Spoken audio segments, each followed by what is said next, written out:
Herkese selam. Size güzel haberlerim var arkadaşlar. Borsa İstanbul'da dibi bulmuş olabiliriz ve yavaş yavaş pozitife dönüyor olabiliriz. Bunun sebepleri var. Bank of America aylardır satıcı pozisyondaydı ama son bir haftadır 10 gündür pozitife geçtiğini görüyoruz. Citibank'ın da yine aynı şekilde pozitife geçtiğini görüyoruz. Bank of America aylardır kimin malını sattı, bıyıklı yabancıların mı malını sattı, kendi malını mı sattı bilemiyoruz ama aylardır bitmek tükenmek bilmeyen bir satış vardı. Bu sebepten dolayı borsamız çok düştü arkadaşlar. 11.000'den aşağılara geldik ama artık bu noktalardan yavaş yavaş borsanın toparlanacağını düşünüyorum ve bu seviyelerden yavaş yavaş ben uzun süredir yeni pozisyon açmıyordum ve açacağım, almayı düşündüğüm bir hisse senedinden bahsedeceğim. Sebepleriyle birlikte neden bu hisse senedini almayı düşündüğümü ifade edeceğim arkadaşlar. Yine çok önemli bir videoyla karşınızdayız. Hepiniz borsa ekranına hoş geldiniz. Videonun giriş kısmında da belirttiğim gibi size güzel haberlerim var dedim. Endeksimiz 11.000 seviyesinden 11.100 seviyelerinden satış yedi. Temmuz ayının ortalarından bu yana ve şu anda Eylül ayının ortasını da geçtik ve 9.500'e kadar bir düşüş yaşadı. Beklentilerimize paraleldi. Bu düşüş daha önceki videolarımızı izleyen arkadaşlar hatırlayabilir. Buraya kadar bir düşüş ve buradan bir tepki gelebileceğini düşündüğümü ifade etmiştim. Burada bir süre yatay, bundan sonraki süreçte artık buranın dip olabileceğini ben düşünüyorum. Çünkü sebeplerim var dedim girişte. En önemli sebep de arkadaşlar burada Bank of America'nın alıma geçmesi. Haftalık bazda baktığımız zaman Citibank takasında da hep eksi görüyorduk. Mesela 13.09.2024'te Citibank'ta 844 milyar 305 milyonluk mal varmış ve 20.09.2024'te 869 milyar 887 milyarlık bir mal var ve fark olarak da 25 milyarlık bir mal var. Pozitife geçmiş, yani Citibank takasının biz burada pozitife geçtiğini, artık alıma geçtiklerini görüyoruz. Burada kurum bazında da baktığımız zaman Bank of America'nın yine 7 milyarlık bir alım yaptığını görüyoruz. 13'ü ile 20'si arasında bu alımı gerçekleştirmiş arkadaşlar. Dolayısıyla artık yabancılar baktığımız zaman alıma geçtiklerini ben düşünüyorum. Şimdi şöyle bir şey var. Borsada temel düşüş sebebi nedir diye baktığımızda burada yani bizi 11.000'den 9.500'e düşüren şey nedir diye baktığımızda sonuç Bank of America'nın satışları arkadaşlar. Sebebini bilmiyoruz. Kimin malını sattığını bilmiyoruz. Bıyıklı yabancı mı, kendi mi malını sattığını bilmiyoruz. Eskiden Bank of America bir gün satar, 2 gün satar, 3. gün alır, 4. gün alırdı. Ama aylardır süren ve bitmek bilmeyen bir satış yaşadık biz Bank of America'da. Bu vergi muhabbetiyle başladı. Borsaya vergi gelecek düşüncesiyle. Ben herhalde dedim Bank of America satıp Türkiye borsalarından çıkacak. Ama son bir haftadır 10 gündür arkadaşlar genelde alım pozisyonunda olduklarını görüyoruz. Bank of America'nın aldığı hisseleri Bank of America al-sat yapıyor ama park etmek istediklerini, biriktirmek istediklerini de Citibank'a virmanlıyor arkadaşlar. Burada Citibank'ın da baktığımız zaman takasına 225 milyarlık bir mal biriktiğini bir haftada görüyoruz. Dolayısıyla alıma geçtiler. Şimdi açıklama yapılıyor tabii ki Merkezi Kayıt Kuruluşu'ndan yabancıların alımları ile ilgili. Onlar bir hafta geç verileri veriyor arkadaşlar. Biz burada takastaki veriler 2 gün geç oluyor. Citibank, Bank of'un alımları ile ilgili veriler ise günlük verilerdir arkadaşlar. Dolayısıyla daha güncel veriler bu. Özet, BOFA artık satmıyor. BOFA artık satmadığı için de ben buradan artık borsanın yavaş yavaş önce yataya sonra yukarı yönlü hareketler başlayacağını faiz indirimiyle birlikte düşünüyorum. Önce bir birazcık yatay, yukarı yatay olacağız. Ondan sonra faiz indirimiyle birlikte yukarı ve ilk almayı düşündüğüm hisse senetlerinden yavaş yavaş bahsedeceğimi ifade etmiştim arkadaşlar ve almayı düşündüğüm bir hisse senedinden bahsedeceğimi ifade etmiştim bu videoda. İşte o hisse senedi ve sebebi.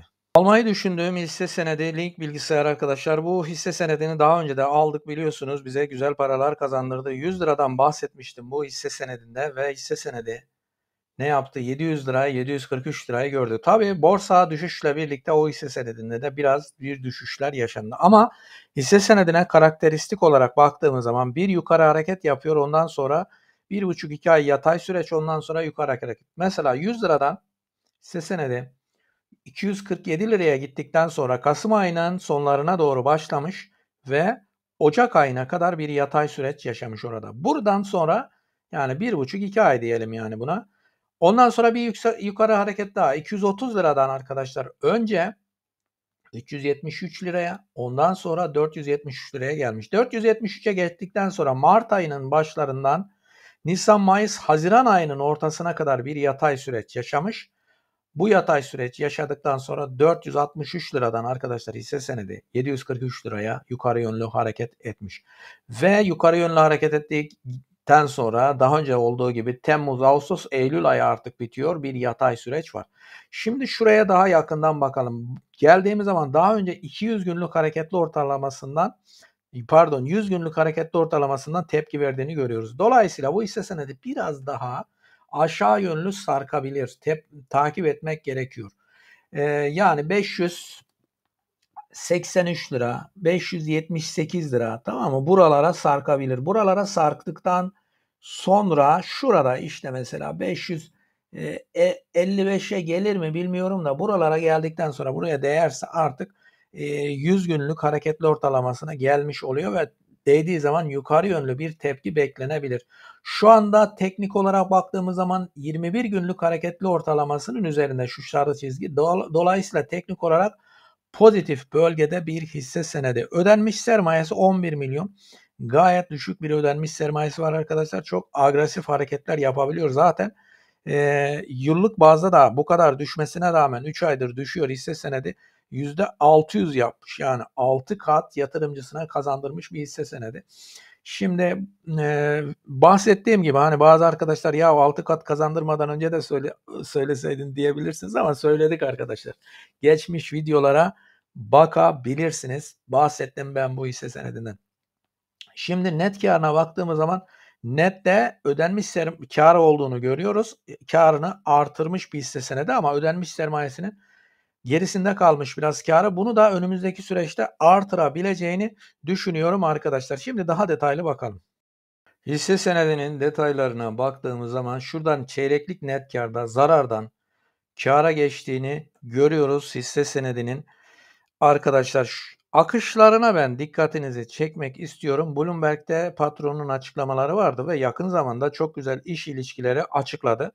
Bunlardan bir tanesi ayın 12'sinde Aselsan Net'le yaptıkları iş ilişkisi. %329'luk bir iş ilişkisi var burada. Yani tek bir anlaşmayla 2023 yılı cirosunun 3 katı bir anlaşmaya imza attı bu hisse senedi. Daha sonra bu hisse senedi yine arkadaşlar bir anlaşma yayınladı yakın zamanda.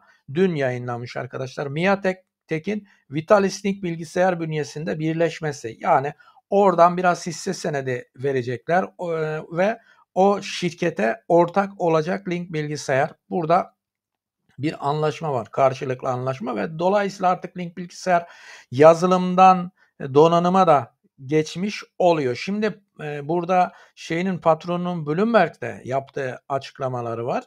Murat Pekmezyan diyor ki Link Bilgisayar Genel Müdürü'nün patronları ayrı.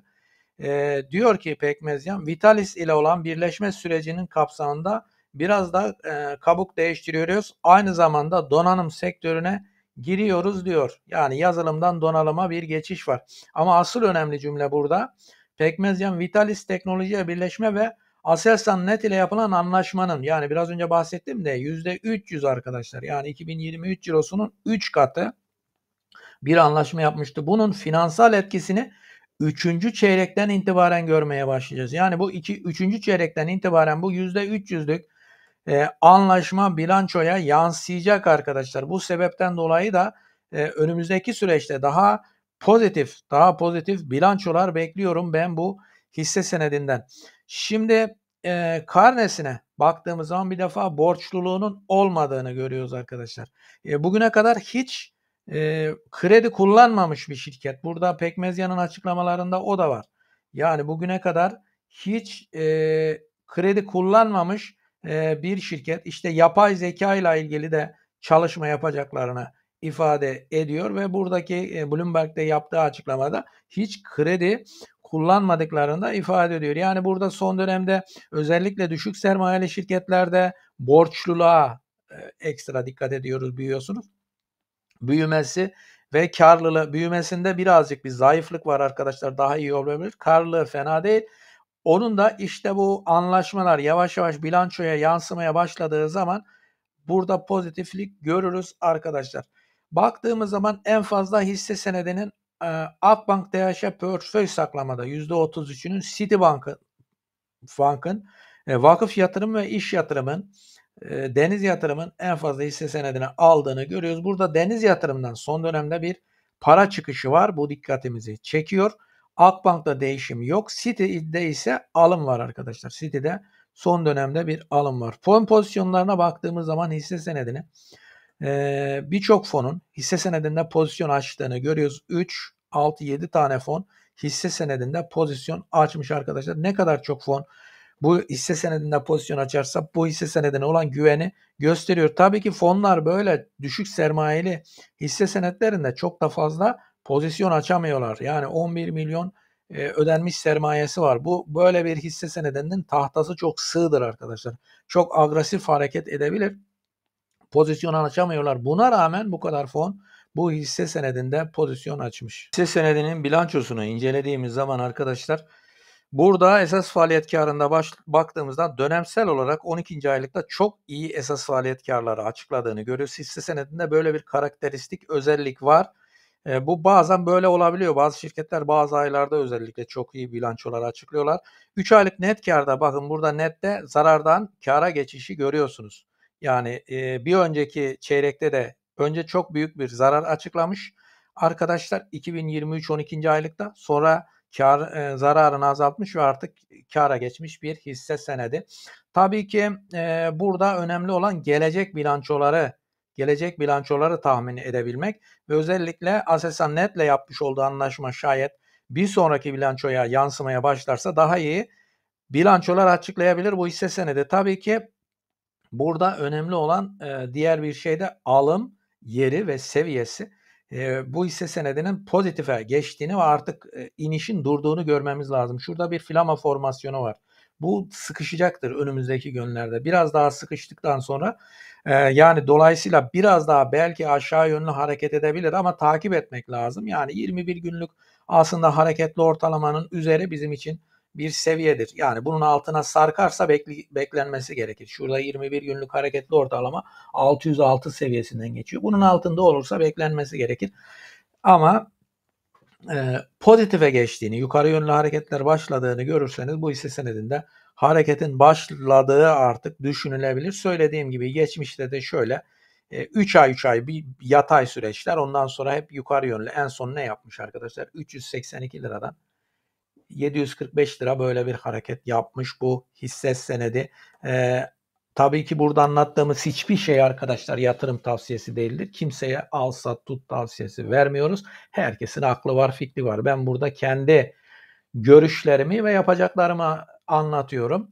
Hiçbir şekilde yatırım tavsiyesi değildir anlattığım şeyler arkadaşlar. Borsada hiçbir şeyin garantisi yoktur arkadaşlar. Bunun bilincinde olarak yatırım yapmamız gerekir.